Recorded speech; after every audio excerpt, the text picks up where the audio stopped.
балаларым, отыра қойыңдар.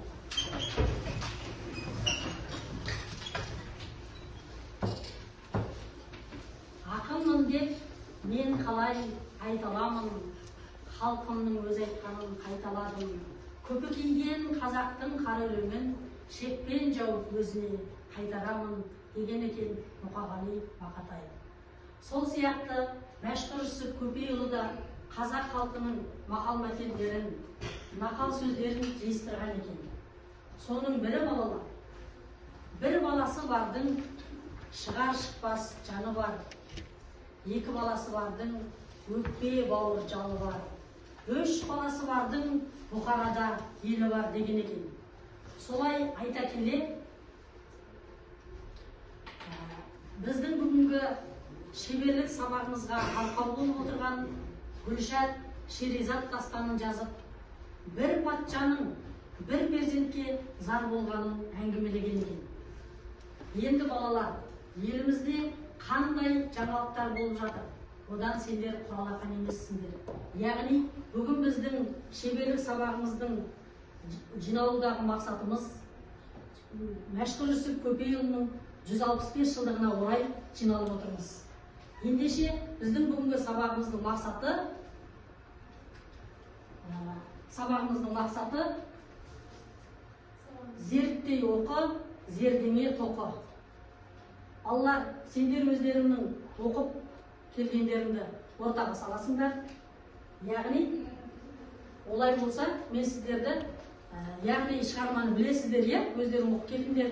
Екі патша жайында айтылады. Біреуі қандай патша? Көркін патша, Қарақзат патша. Енді бұлай бөлмейік.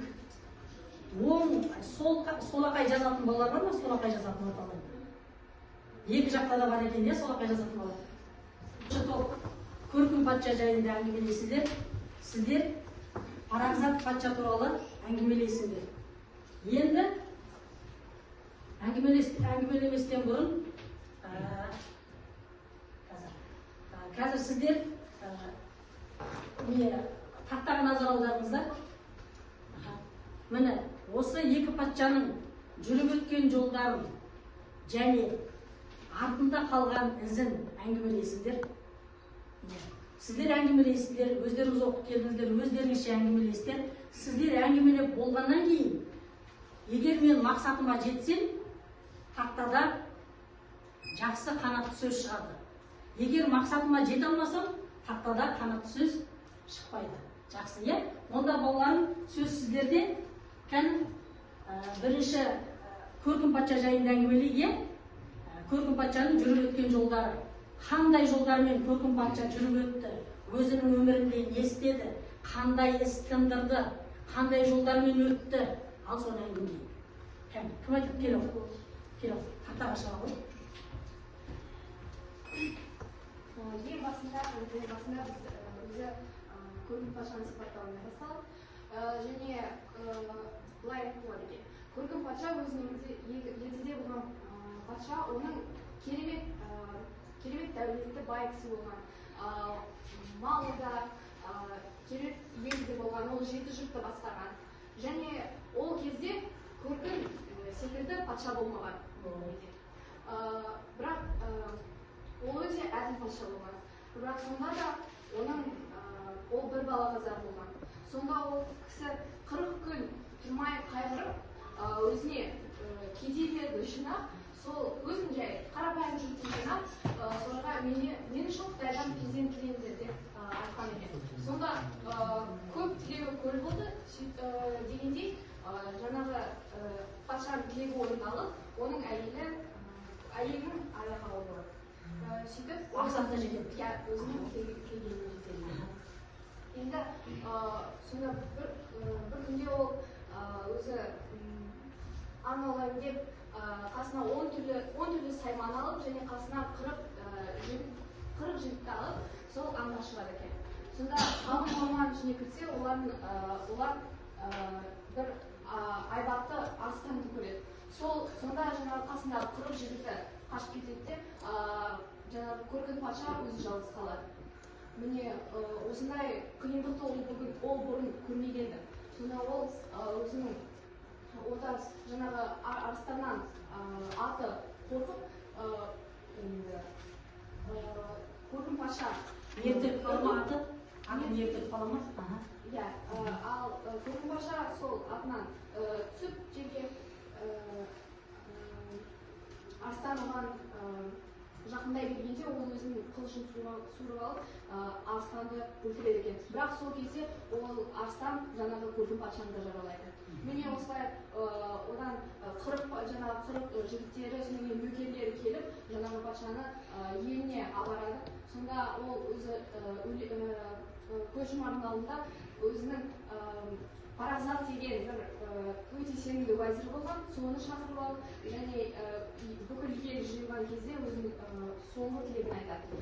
Және былай дейді екен: мен өзім осы елімді Паразатқа тапсырдым, сен мен жұртты ренжітпей, мен сияқты әділ билік қыл дейді.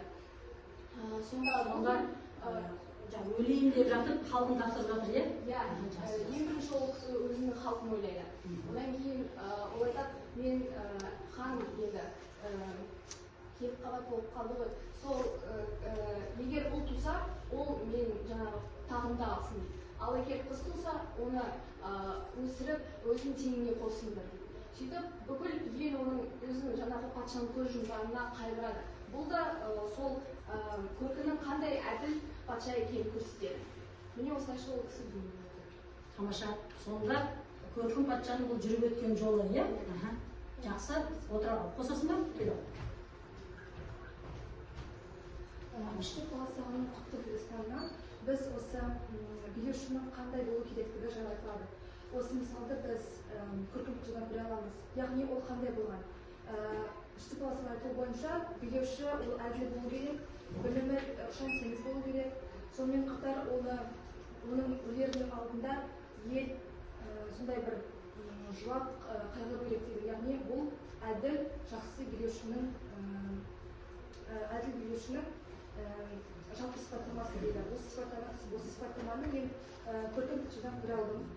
Өйткені ол сондай бай болғанына қарамастан, сондай бір даңқты абыройлы билеуші болғанына қарамастан, оны халық қалай құрметтеді, қандай бір оған мейірімділік танытты. Оның 40 күн оны жаназасын шығарып, сондай бір қайғырған. Тамаша. Сонда мына шығарманы оқи отыра, Жүсіп баласағұннан мысал келтіріп отырсың, сонда сол Жүсіп баласағұндағы әкім деген қандай болу керек екен? Сіздер жаңағы Көркім патшадан көріп отырсыздар, тамаша балалар. Бұл жаңағы өткен шығармадан баланың ойына түскен екен, жарайсыңдар. Жақсы ма? Енді жете ма балалар, жүріп өткен жолдарын айттық па? Енді артында қандай із қалдырды Көркім патша? Артта халқына, ұрпағына қандай із қалдырды? Кім айтады? Әшек айтасың ба? Айта ғой. Міне жетіп айтуға болады, жақсы айта ғой. Көркім патша ол сол заманның ең әділетті патшасы болған. Ондай патша ешқайда жоқ деп дабай кеткендей, ол барлық елге үлгі болды. Менің ойымша, барлық патша содан үлгі алатындай бір дара тұлға болып кетті.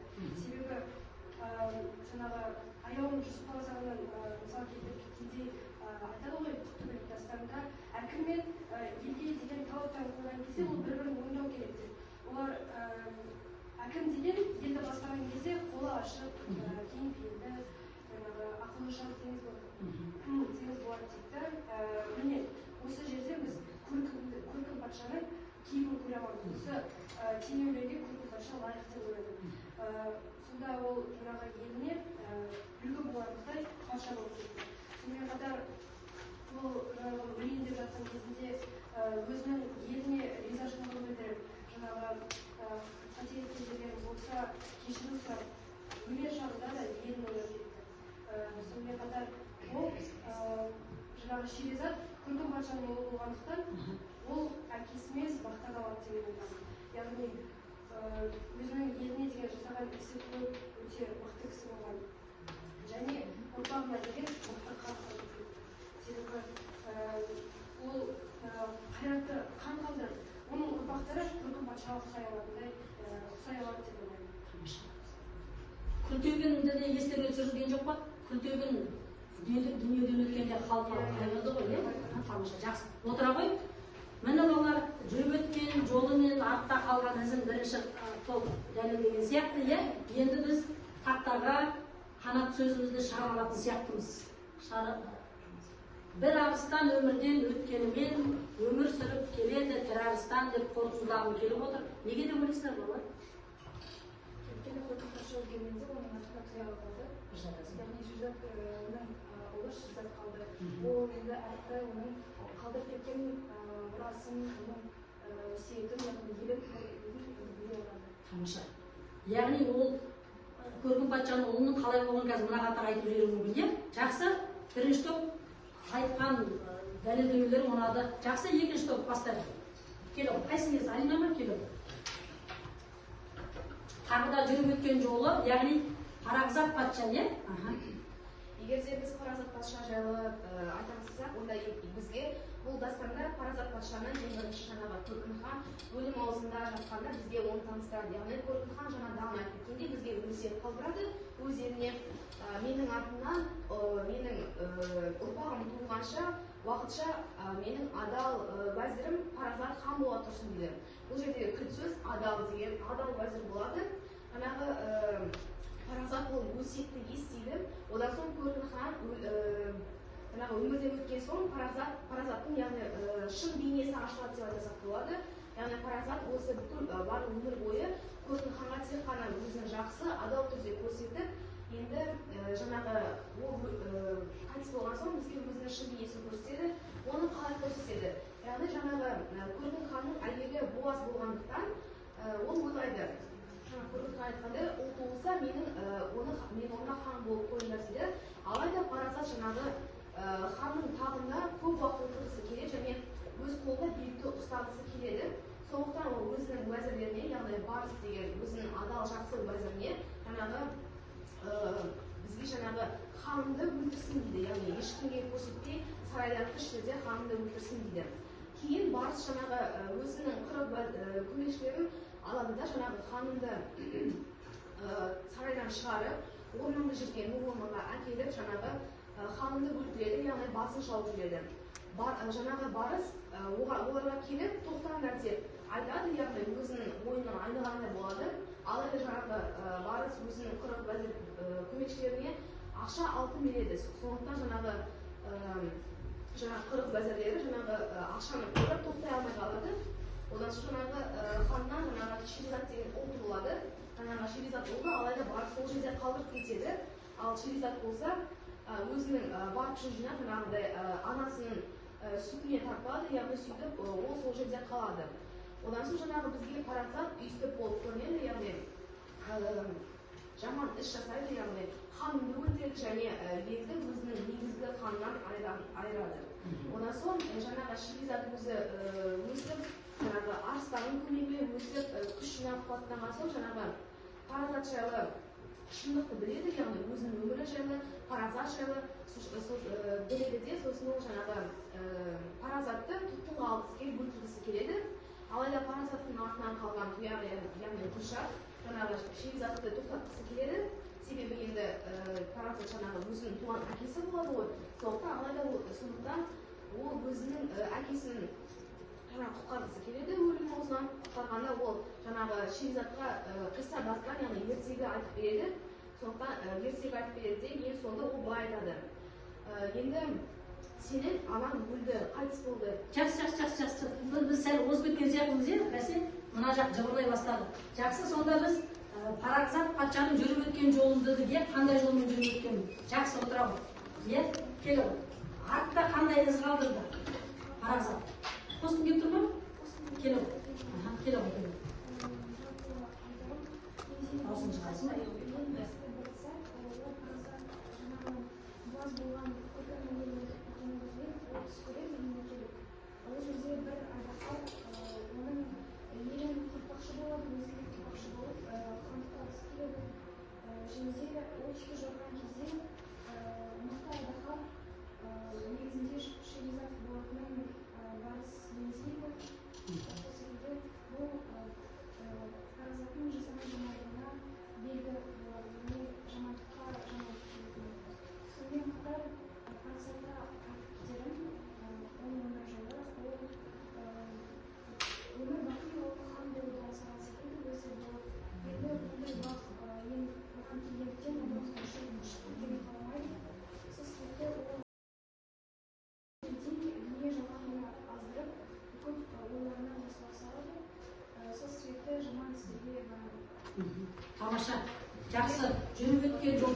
тұр, иә?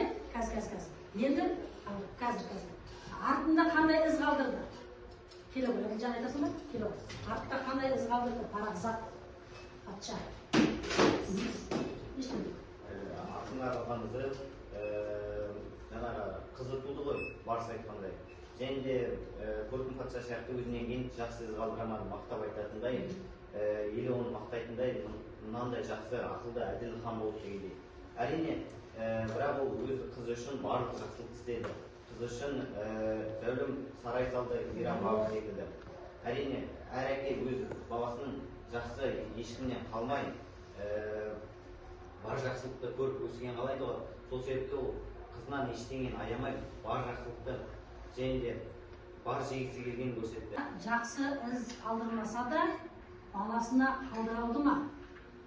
Әрине, баласына жақсы істе көрсете алмады. Баласы білді ғой, жаңағы оның анасын өлтірді.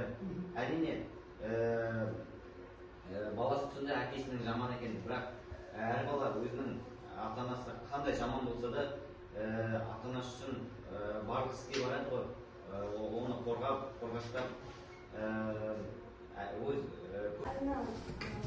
жүріп өткен жолдар деген айтып жатқанда мен есіме бір сөз түсті. Ол Наполеон Бонапарттың айтқан сөзі. Оның бәрін тани шығарып, тарихқа ол керемет бір қолбасшылардың бірі. Және ол былай деген: егер сен адамның қандай екенін білгің келсе, онда оны ел басқаруға қой, оған қолына билік бер. Сол секілді бұл шығармаға өте келеді деп ойлаймын. Себебі бұл жерде біз парасаттың хан болғаннан кейін оның шынайы қандай адам екенін сонда ғана таныдық. Және артында қалдырған ізге келсек, онда менің ойымша парасат осы ұрпаққа мынандай бұл үлгі емес, бірақ енді адам қандай болмау екенін сол мысалы ретінде келтіруге болады парасатты. Негізі ол өзінің сөзінде тұрмай, яғни берген уәдесінде тұрмай, мынандай бір сатқындық жасады. Сол біз қазір осы Гүлшат Шеризатовты оқи тұра, енді ондай қателіктен алып жүру керектігін түсінеміз. Тамаша. Адам парасат шынымен де халқына жақсы қарамас екен дегенмен. Себебі егер де ол жаман қараса, ең соңында өкінбесеңіз қателіктер үшін оған билікті қайтарып бермес еді. Билік емес, бірақ мал-мүлікті қайтарып жақсылық жасамас еді, егер де халыққа жаман жасаса. Себебі бір жағынан халықты ойлаған жайы жоқ. мал-мүлікті қайтарып берді ғой дейсің бе? Ең соңында өзінің жақсылық жасап қойды. Егер де ол халыққа жаман қараса, бере алмаса, айтасың. Ал екінші топ. Бұл қанатты сөзді қалай қорытындылауға болады? Айта ғой, Әділжаннан басқадан сөйлемей ма? Айта ғой Әділжан. Негізген соңғалас дегеніміз, әкесі не етті? Мысалда, Шеризат оның былай айтсақ еткен дәні болды ғой. Және де дәніңе не көрсетсең, қалай суарсаң, солай өсет деген секілді. Және де Абай атамыздың бір мысал бар ғой. Атасы мен немересі бау-бақшада келе жатқанда екі ағаш туралы сұрайды. Сол ағаштар секілді қай ағашты қалай бақсаң, солай өседі де содан өзіңе қартайғанда соны көресің деген секілді. Дұрыс. Бірақ Ыбырай Алтынсарин ой деймін, Ыбырай Алтынсарин біз ештеңе жақсы, тамаша өзіңнің оқығаныңды, көргеніңді көрсетіп жатырсың, жақсы балалар. Онда бұл біз бірінші жұмысымызды аяқтаған сияқтымыз, жақсы. Балалар адам өмірде көргенін, оқығанын, соны әр нәрседен бір нәрсе түйеді өмірде адам, бір нәрсе түйеді. Енді сіздердің осы әңгімелегендеріңізді қорытындылау мақсатында тақтаға назар аударайық. Толықтай түйін, толық дегенде балалар осы?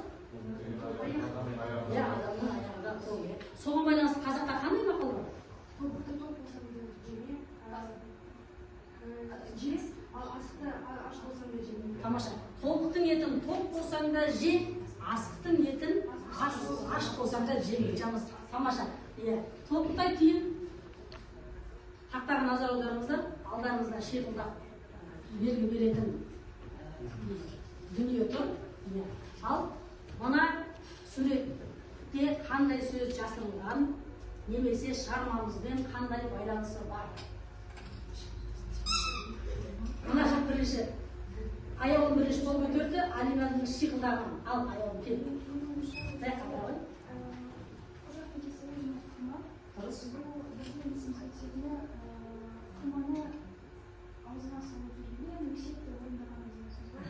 Ол жерде парасаттың құқығының құқығының берген өсиетін парасаттың орындалу үдесін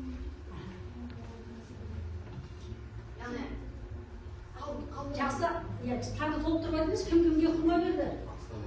Бұл айтшы, Саят. Қожа Ахмет Яссауи өзінің бұл құрманы қаншама жылдар бойы сақтап жүреді, және де бұл құрманы Астанаға табыс етуді сұрайды. Не, аттар жатасылып тұрған сияқты. Қалай отыра тұрсайық. Мазмұны есте қалыпты, бірақ та кім-кімге берді, кім-кімге аманат етті. Ал екі топ. Дұрыс айтасың, кімге береді? Иә, кімнен береді? Айтады, Қожа Ахмет Яссауи секілді бала туады, соған тапсыр деп. Арыстанбапқа кім береді?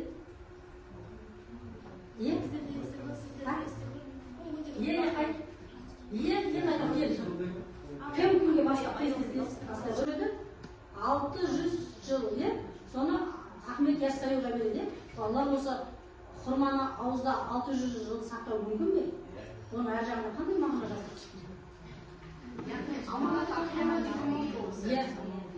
жаңағы Қожа Ахмет Яссауиға берді ғой. Қожа Ахмет Яссауи Арыстанбаптың және Мұхаммед пайғамбардың аманатына қиянат келтірмеген.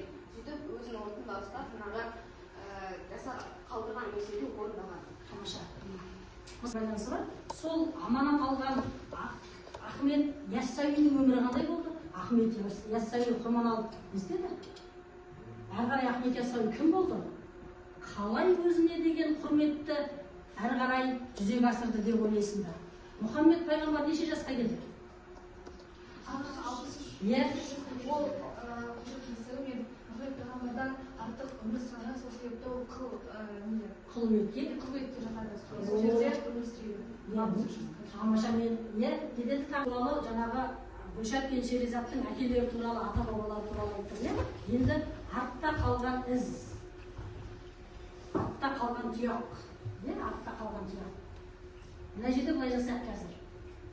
3 қыз бала сол жаққа отырыңыздар. Мына жақтың 3 ұлы мына жаққа келіңіздер. Оң жағыма, оң қанатыма ұлдар жайғасыңдар. Қыз балалар сол жаққа. Оның өзінің себебі бар балар, қазақ халқында ұл бала деген өзінің оң жағында қалады қыз бала. Уақыты келген кезде өзінің үйіне ұшады, яғни ұл бала шаңырақтың иесі дегенде міне балалар социалдық сіздермен оң жаққа отырғыздым. Балаларына қараңдар, артта қалған тұяқ. Енді біз кімді әңгімелеуіміз мүмкін?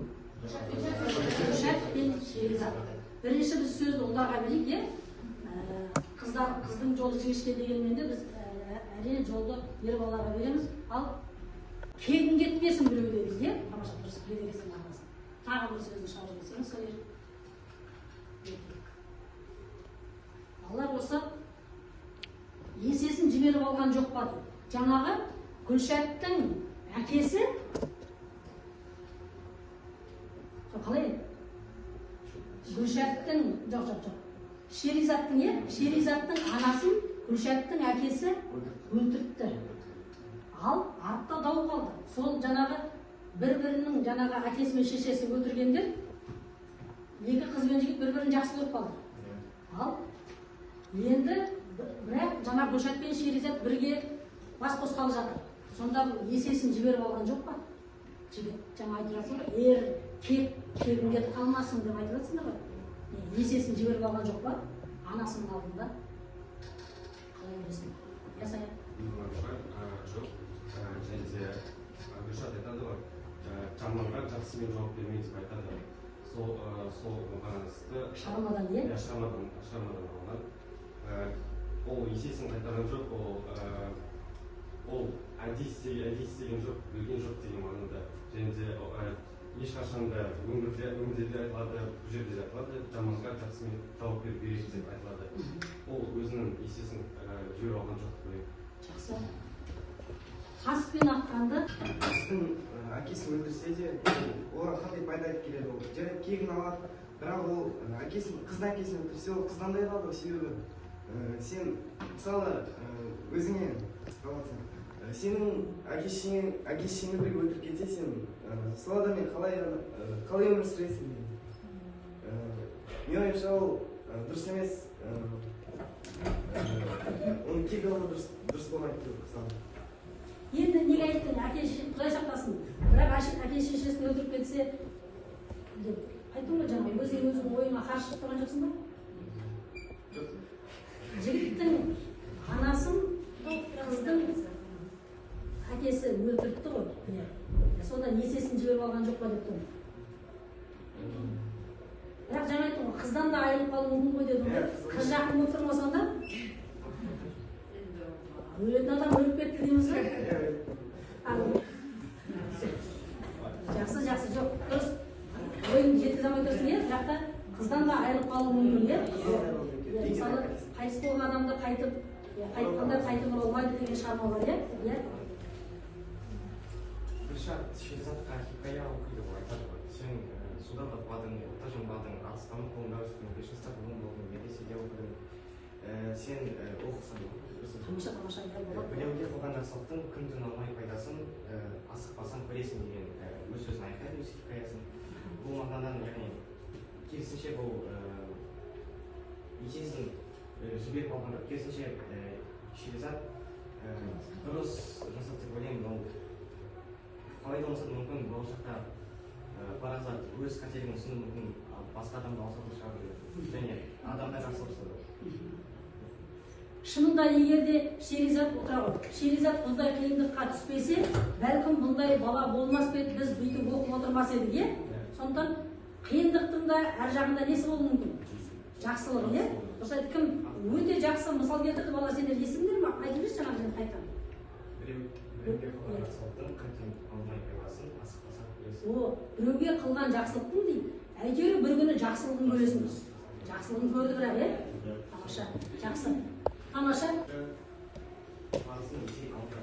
Өйткені Шеризат сынапта ханның тұқымын ақтаған еркек болып осы деп ойлаймын. Өйткені Гүлшатқа фирдаусқа барғанда ол өз қолымен-ақ Гүлшат айтады, сен тығыл, мен өзім ақ парыздықпен әкемен өзім ақ сөйлесемін деп. Бірақ Шеризат айтады, мен қай басымен тығылу керекпін деп.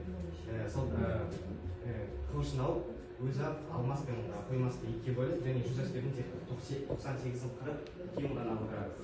Сол екеуін күн түн бойы тығуға мәңгілік еді. Сонда сол екеуі парыздыққа айтып барады, сөз батылатын өзі таңдалады. Бұл қай батыр, қай тұқымнан шығады, қайдан шыққан? Тұқымының атын шығарды, Тамаша. Жамандыққа жамандық жасатпас еді, өйткені әлгі Ғабит Мүсірептің шығармасында бар ғой, ана тақырып айтады ғой, өзіңнің күшіңді дейді, қаруыңды дейді, өзіңнен төмендерге жұмсама дейді, жарайсыңдар болды. Ризамын, тамаша. Кім айтады? Сөйлемеген балалар сөйлесінші, Нұрай айтшы.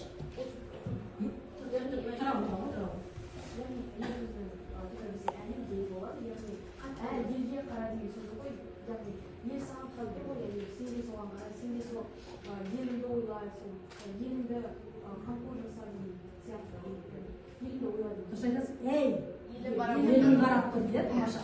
Оның елігім, жаңа Гүлшаттың елігім, күйеу жоқ, дұрыс айтасың, кім? Негізі елі күйеу мен баласы әйелдің. Тамаша. Жақсы мағынасын аштық. Анасының, әкесінің алдындағы міндетін орындады қыз, Гүлшат, қазір келеміз. Ал, қылықты қыз, Гүлшаттың қылықты қыз дейді. Қыз бала деген қылықты болу керек негіз, балалар, қыздар. Қандай қылығын көресің бір жігіттің алдындағы, Шеризаттың алдындағы? Ал, Алина айтады. Қылықты қыз дегенде, яғни біз өзіміз білеміз, паразат жаңағы өзінің қызын Гүлшатты мәпелеп, қолына аялап, ол үшін үлкен Фирдаус атты зәулім үй салған. Және біз осыдан көреміз, яғни Гүлшат өте жақсы жағдайда өмір сүрген, сонымен қатар сондықтан сөйтіп ерке қылықты болып өскен. Бірақ кім ерке емес, қылықты болып өскен. Енді біз оның қылықтылығын көре алатын кезде, менің ойымша ол мына жерде Гүлшат бірінші Шеризатты көргенде, яғни келістіргенде, ол жаңағы Гүлшат Шеризатпен танысқысы келеді, алайда Гүлшат бірінші болып бармайды, яғни өзінің көмекшісін жаңағы бір шалды жібереді. Бұл ұлды маған әкелерімен таныстыр, ол туралы біліп көр дейді. Бұл жаңағы біріншісі болды, яғни ұлдың алдына бірінші барып таныспағаны. Екіншісі, менің ойымша, ол жаңағы Шеризаттың басын айналдырып, өзінің бір қолық істерімен, яғни қиса дафан оқып, жаңағы әкесін өлім аузынан құтқарып алғаны. Яғни, дейді ғой, қыздың қырық айлық жолы, қыздың аңқауына сақта, жігіттің жарқауына сақта дегендей, өзінің айласымен жаңағы Шеризат әкесін өлтірейін деп жатқан кезде өзінің айласымен жаңағы қылығымен Шеризатты тоқтатып алады. Әкесін жаңағы Парасат бір түс көреді ғой, Інжу Маржан сені өлімнен құтқарып қалады деген кезде, мүмкін осы Інжу Маржан осы жаңағы Гүлшат шығар өлімнен құтқарып алып тұрған. Айдаһардан құтқарып алып тұрған Інжу Маржан. Осы өзек деген не? Өзек. Мына жер осы жер сияқты ма? Өзек, иә? Өзекке байланысты қандай мақалмен тілдер білесің бе? Иә? Иә, өзен жағалағанның өзегі талмас. Тамаша, сосын тағы да. Өзегім талды деген естідіңдер ме? Өзегім талды деген сөз естідіңдер ме? Оны не сөз? Шөлдедім, қарным ашты. Тағы да мынандай сөз бар. Өзегім өртенді. Өзегім өртенді. Иә? Өзегі өртенген біздің өзекті мәселемізді шығарыш тақтаға. Гүлшат Шеризат. Ал, осы жоқ, біреу ғана тұрсын. Осы екі балада арманнан туды ма? Шеризатты кім армандап туды? Арманнан туды, неге армандады? Неге керек болды ол бала?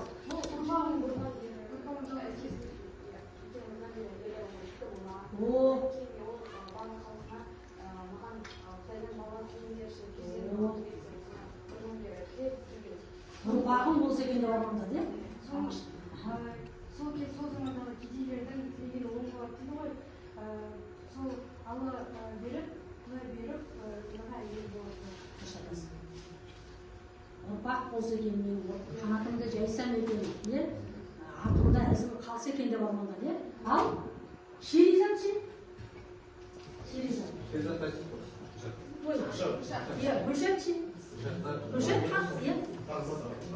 Қалай? Жаңағыдай болғаннан кейінгі өз үстінде айтып кетті ғой, жаңағы сені қызғып қарады. Сосын ол көптеген қызды ойласын деп, қыз тусын деп шақырады. Ол емес, қыз тусын деп шақырады. Ол қыз туғанда соған гауһардан жасалған сарай жасалады. Соған көптеген көмекшілер береді. Сонда бұл арманнан туды ма? Арманнан туды ма? Отыра. Дұрыс. Алдияр, дұрыс айтып жатсың. Мен қарсы шыққанмен Саудияның жай айтқан. Менің ойымша ол өз әкесінің міндетін емес, жай өз байлығын сақтау үшін, өз хан төресін сақтау үшін ана Гүлшатты, қызды армандады.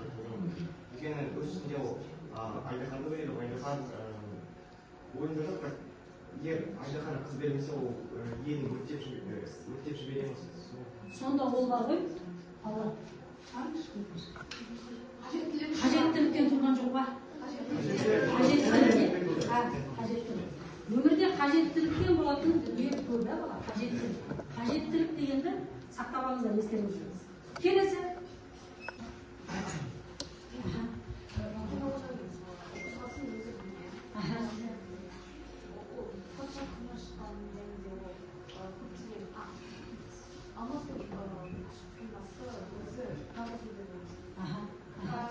Себебі Гүлшат пен Шеризат екеуі бірінші көргеннен бері таныды. Бірден бір қандай екенін таныды.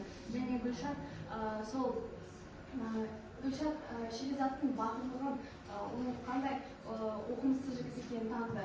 Себебі Шеризат туралы айтып кетсек, ол 5 жасында әліпби танып, 7 жасында ғалым болады. Және 10 жасына қарай өте өнерлі, оқымысты жігіт болады. Және ол тіпті айтады, маған тіпті 100 мың әскер жіберсе де, мен бұл жерде отырмаймын тығылып дейді. Сондықтан ол өзінің әкесі сияқты, тіпті әкесімен тіпті асықпай кетті. Бір бала бар, әкеге жететі бар, бір бала бар, әкеден кететі бар, бір бала бар, әкеден асықпай. Сонда Гүлшаттың таңдауы керемет қой, құнды таңдау ма? Ал Шеризат, дұрыс па? Шеризат неге Гүлшатты таңдау? Неге?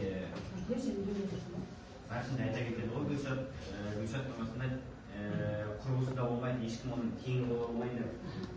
Оның ешкім онымен теңдесе алмаған, ал сондықтан Шеризат оны былай айтса, алыстан көріп, бірден қандай қыз екенін, жақсы қыз екенін, текті қыз екенін көре бастады. Содан бері ол сол қыздан былай айтсақ көзін салды, бірақ өзі бармады. Ол өзін көрсетті десек болады. Жігіт өзі барған жоқ, бірінші Гүлшаттың өзі келді. Жаңағы үлкен кісіні жіберді ғой, маған Шеризатты алып кел деп. Жаңағы Шеризаттың алуының себебі ол Гүлшат өте ақылды, Шеризат секілді оқыған, тоқыған қыздардың бірі болды. Өйткені әкесі оны ештеңеден қалдырмады ғой. Оның қасындағы құрдаштары оған былай айтсақ жете алмады, өте барлығынан озып келе жатқан қыздардың бірі болды. Жігіттердің қолы жете алмай жүрген қыз болды, жақсы. Сонда екеуінің де таңдауы мен талғамы дұрыс болма болар? Жер дөңгелек дейді балалар. Жер дөңгелек. Неге жер дөңгелек? Аялым айта ғой қазір.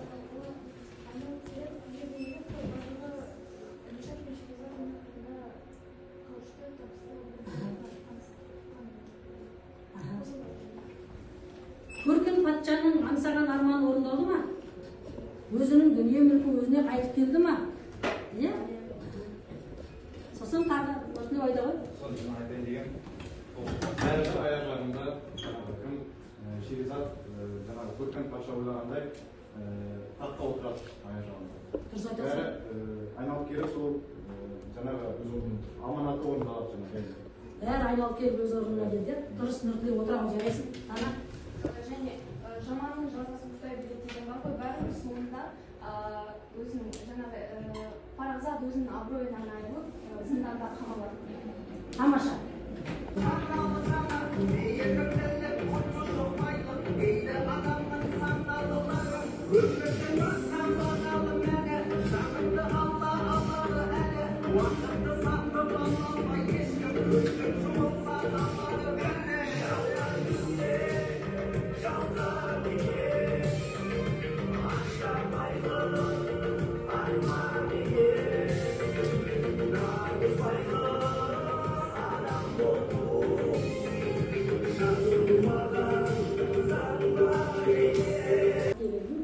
Мәңгілік ойда қалады екен.